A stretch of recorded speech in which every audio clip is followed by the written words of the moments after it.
Sidetrack Bookshop in Royal Oak, Michigan became the center of conflict for hosting a drag queen story time.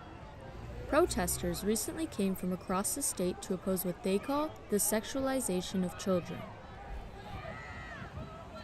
The event store owner,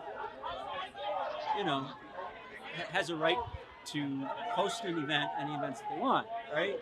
Now, for children, I think it's abysmal. I think it's terrible, and I'm dead set against over sexualization of children from all perspectives.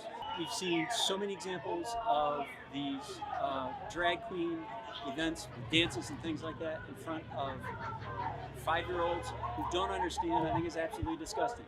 Protesters were met by many locals who were there to support the bookshop and the story time. I came out here today because I'm a parent. It's important to me that my kids get to grow up to be who they want to be, that they get to express that any way they want. I hope anybody who wants to bring their kids to a drag queen story time feels safe and feels like they don't need to be afraid of protests or haters. The controversy here is part of a larger backlash against LGBTQ+ rights across the U.S., with more than a dozen states aiming to ban or restrict drag performances. With both sides very passionate in their opposing views, it's important to see what drag queen storytime looks and sounds like. Unicorns. Do you guys like unicorns?